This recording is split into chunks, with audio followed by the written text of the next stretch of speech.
Welcome to The Creative Shift. My name is Dan Blank, author of the book Be the Gateway and founder of WeGrowMedia.com. Today I want to talk about this idea of you being a brand, whether you are a writer or an artist or a creator. Recently, I feel like I've seen people use this word a lot more. This idea of you've got to define your author brand, or you have to establish yourself as a brand, or you are a brand. And the context for that is that, you have to be a brand if you want to get readers, if you want to get followers. But here's the thing. You are not a brand. You're a person, and what you create, why you create it, who you are is multifaceted. Over time, that will grow and evolve, and at times it will seem like two completely opposite things at once, and that's okay. So today I want to talk about why I feel this way. I want to talk about what branding is to me, and how I don't think that extends to you as being a brand. All of this, of course, is wrapped in the idea of what I always talk about, which is I want you to be able to create and share your work in a manner that truly speaks to the people you hope to reach, to the readers or the followers or whatever that is. I also want to give some examples and talk a little bit about some new technology that I've been looking at that I think a lot of people have been talking about, which is writing and art that is created by quote-unquote artificial intelligence. And how this may or may not affect you and your work in the marketplace. Okay, so let's talk about what is a brand. And the way I'll talk about it here is not the definitive way to express what a brand is. But in general, I would say that branding is a recognizable set of features, or it could be feelings or experiences that someone will associate with who you are or what you create.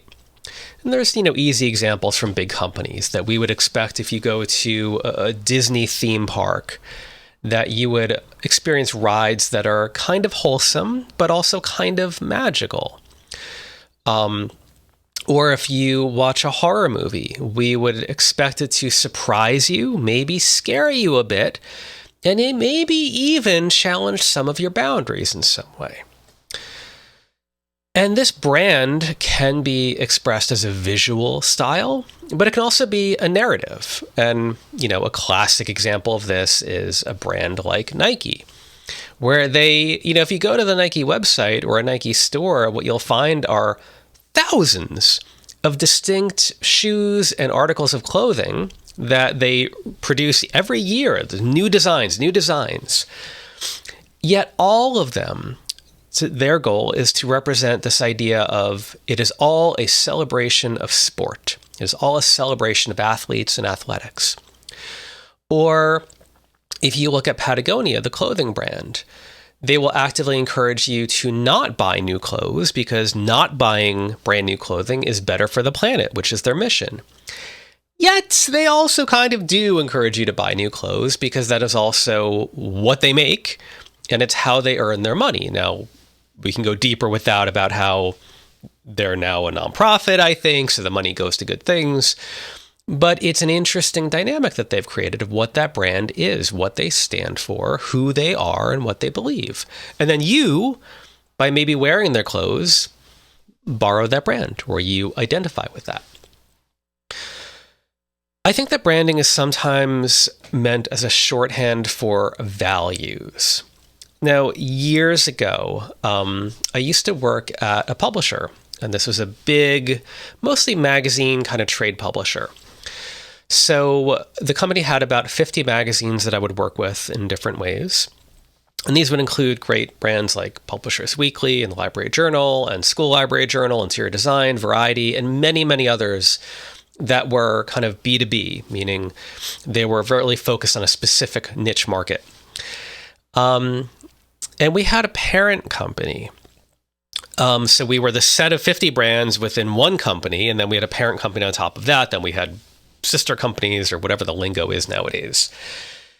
And one day, the parent company decided to create a set of values that would embody all of their brands, all of the employees.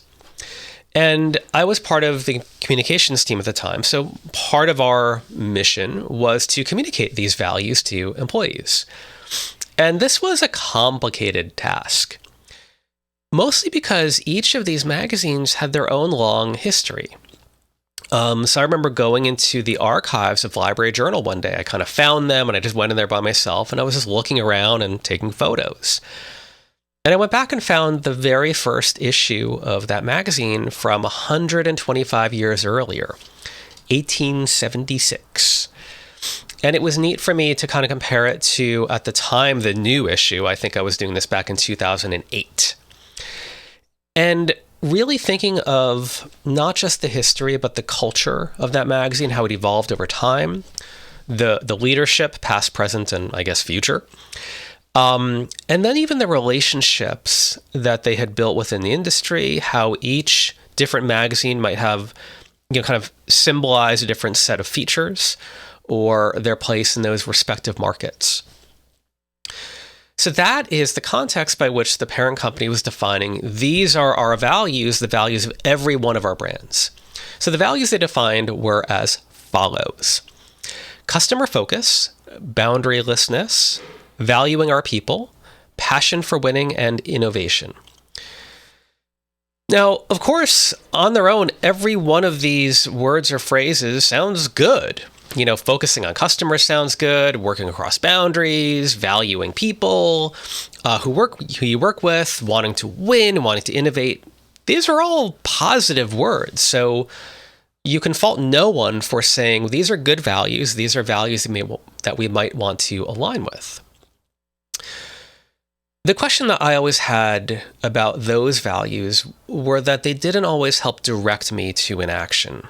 And as an employee, that's something you're always trying to figure out, which is you're getting all of these guidelines and rules and strategies and values, and you want to make sure that you're doing a good job. You want to make sure that of all the things you can do that would help your career or help the company or help your customers or help your colleagues, you want to make sure you're making good decisions. And that's what I think values are meant to help empower you to do. So the conflict I had was that they would seem to conflict with each other. So if I was going to try something new by innovating, the value of innovation, would I do so even if it meant taking a big risk and there was no track record for that quote unquote innovative idea to work? Or do I instead focus on the value of passion for winning? And I would really do that by doubling down on a tried and true strategy that we know works. So right there, do I innovate or do I stick with something that we know works? And what is the risk for each? For me, for the company, for customers, for other employees? Or do I make a decision that puts the well-being of our employees first? Or do I do the opposite? Or doesn't have to be the opposite. Do I first focus on our customers and think about how we can do any amount of work to make them happy first? Maybe the strategy I take works across internal boundaries because this aligns to the value of boundarylessness. And this is good for the company overall. But would doing that maybe rub some people the wrong way because I'm not going through the proper chain of command. And that's the chain of command creates boundaries. And then in doing so, would I potentially be doing a redundant effort because I'm working across departments? And would that really create a problem within the company? So having these 5 values didn't give me focus with a lot of the specifics of how I can do my job best. Then one day, a box of these arrived. If you're watching the video on wegrowmedia.com, you can see this. It's like a little paperweight. It's really heavy. It's small. It's round. It's like 2 inches by 2 inches. The top is it looks like a globe, and it spins. And on the bottom, there's some ball bearings, one of which is a different color. And that different colored ball bearing can land on one of the 5 values at the base. And it was part of my job or a department's job to kind of hand these out to people. And I remember that being a little complicated. This was back in, again, the kind of early to mid 2000s, when publishing was going through massive changes. And in the industry, magazine media in general, there were lots of different rounds of layoffs. There was lots of fear about where budgets were going, about what was going to be not invested in the future, what would be taking that place. And I remember, this idea of these things landing on people's desks and people feeling conflicted about them. One, because they might have felt, well, we already have brand values for our magazine. We've been doing this for 100 years or for 50 years. Why are you instituting the values on top of us? I heard conversations around that. But even this idea that now they're being handed something that cost money, why they were worried that they or their colleagues could potentially be laid off in the future because of all the changes going on. And I'm not sharing this story to be negative. I loved working for that company. I loved working with my coworkers. And I have incredible memories and feel just such a deep sense of gratitude for all the experiences I had there. But I've always thought of this and tried to pull lessons from it. This idea that, one thing I heard people expressing was that values come from within. They're not something that comes kind of top down. And that values are built over actions, over time, over the experiences. They aren't just nice sounding words that you put up on the wall. And because they sound nice, you say, great, we now have values. We all know what to do now, even if it is not really clear or it's missing some of that context. Now, another way I think about branding is that often I'll see it spoken about almost exclusively in terms of visual design, consistent visual design. And yeah, that is definitely a way that I see branding being executed in a lot of ways. So if we see that swoosh, we think of a Nike. If you're in a Target store and you see someone in a red polo shirt, you might immediately think they're an employee, or a Best Buy in a blue polo shirt. Or if you see at the corner of your eye a brown truck pull up at your home, you might think right away, oh, UPS delivery. Just even those colors and the context of where you are can create that sense of branding. We've branded red if you're near Target, blue if you're near Best Buy, brown if you're, see a truck pull up that could be a delivery vehicle. But for you as a writer or artist or creator, branding is not just picking a color palette or using one consistent template on Instagram. To me, branding is what you and your work means to someone. And there are two sides to this, who you are and who they are.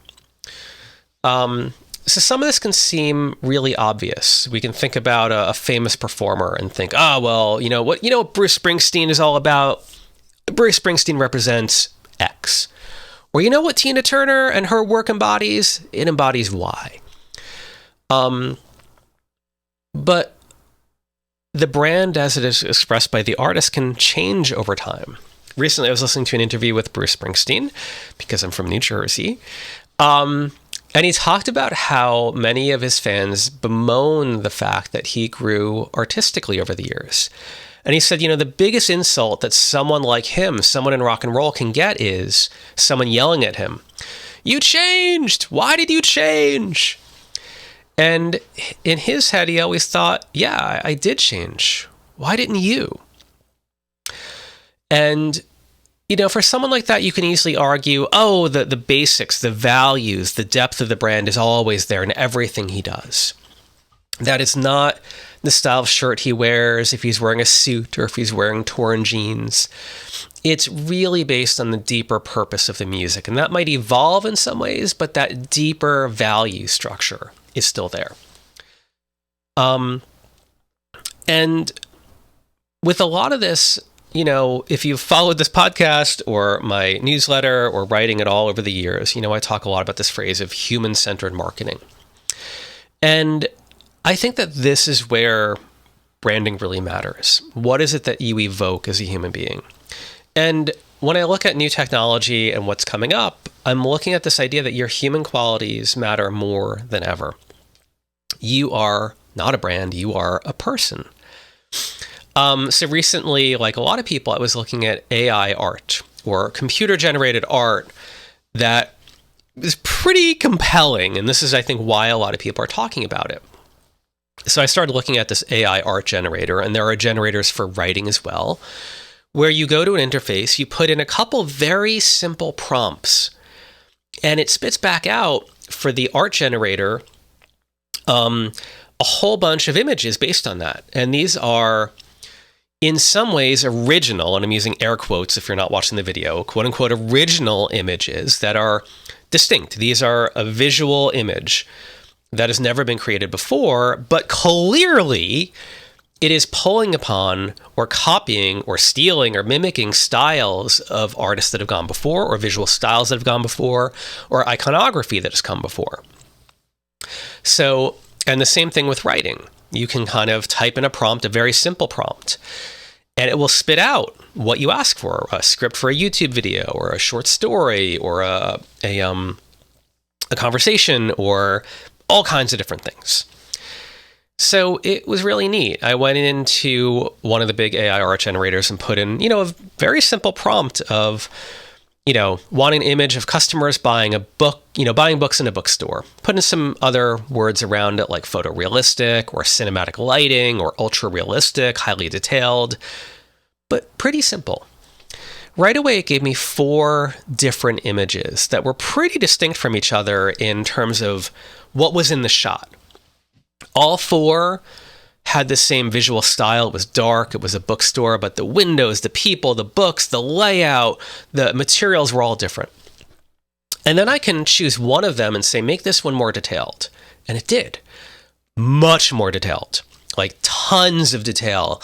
Not just with what I'm seeing, but like the lighting effects and the windows and the background and where it blurred things and where it didn't and where it's drawing your eye. Then that one image, I said, cool, create variations of this one. And it did. It's funny because if you look at these images closely, you can find a lot that's wrong. Like famously, these art generators are not great with hands. Where you can find little details where it's a row of books, but when you look really closely, it's like some of the books are like overlapping in truly bizarre ways. But you can also find a lot that's right. When I was looking at the image, I would see, wow, it picked a single light source and it hit every material, the wood, the ceramic floor, the angled molding, the person's soft jacket. The light hit each of those materials in a slightly different, realistic way. And in all the variations, it was pretty astounding how it would take one thing, like there was like a glass display case in each of the 4 variations. It would change that display case in subtle ways. It would change moldings. It would change the curve of the glass. And it was really astounding to be like, oh, that was interesting. And all of this would happen within a minute. So, of course, this points out a lot of interesting things. For one, you can think of, well, how would I use this? How would a writer use an art generator like this? And you can think, oh, well, maybe I use it for character sketches. As I'm writing my novel or writing a memoir, I want to create these kind of character sketches. Or I want to do like a virtual painting of scenes to really set the tone. And maybe I'll use that just for my own prompt. Maybe I'll use that for a book cover. Maybe I'll use it to communicate with fans or for social media content. Maybe I'll use it to kind of sell my work to an agent or publisher. All different ways you can think about doing this, or maybe just do it because it's fun. You want to feel like you're seeing this world that's in your mind. And as I think about this, and we can go deep into ethics and copyright and all kinds of stuff with this, which we will not get into today. But as I look at it in general, I think, well, this computer-generated work probably will change some aspects of the marketplace for creative work in general. No matter what, I think that writers and artists and creators will feel challenged by this in some way. And it could be for a writer that, a couple years down the road, they say, oh my gosh, or even now, it took me years to write this book. And now there's a computer program that is writing a book that is not as good as mine, that is not as poignant or whatever, but it wrote it in 4 minutes. And it wrote it good enough so that someone could come in and do some edits on it. And now instead of them taking 3 years to write it, it's taking them 3 weeks to write it. And boy, does that beg all kinds of questions that we're not getting into. Or it can make people feel overwhelmed because even right now, before this is really overtaken or become a big part of the marketplace, writers and creators are constantly bemoaning this fact that, or this idea that the marketplace is so crowded. I mean, think about how much more crowded it can become if we have millions of new images being created every day, or thousands of new works of writing being created every day, either by computers or in conjunction, partly with computers and partly, human intervention. It's not that hard to imagine someone saying, oh, I want to write mysteries, and thinking, well, I'm going to really embrace this AI generator. So instead of me writing everything from scratch, I'm going to do what I was saying before. I'm going to have them generate some ideas where I'll come up with the ideas and they'll generate the writing. Then I'll spend a month for every quote unquote book doing heavy editing. But now I can do 12 books a year instead of one. I'm not advocating, I'm not talking about the ethics of that or anything. I'm just saying that is probably going to be a thing that happens. And that will change how you feel about the marketplace. And this is, again, the point is that when we think about what branding is, about you having a space in the market, it is so much about your human qualities that will keep people connected to you and to the work that only you can create. A few years back, I interviewed artist Jake Parker. And recently on his YouTube channel, he shared a video with recommendations for how artists can continue to have a viable career as AI art becomes more accessible and more accepted. And the 4 things he recommended were: define your competition, master your craft, embrace consistency, and build your community. And in some ways, it was great to hear him talk about this because they align with things I talk about all the time here. That the foundation for what you create and what you share is that human quality. He also made the point in the video of owning your platform, of not just using social media channels, but having a newsletter list or a website where, you have direct access to people. So I just wanted you to think about whether you are a brand or whether you're just utilizing elements of the concept of branding, and that this idea of consistency and the themes that your work embodies are a part of that. And how you convey who you are, what you create, why you create is such a deep part of that brand, and that is that human part of it. And branding, if and how you use it, is more of a shorthand for how you communicate that to others and how it can impact the lives of readers.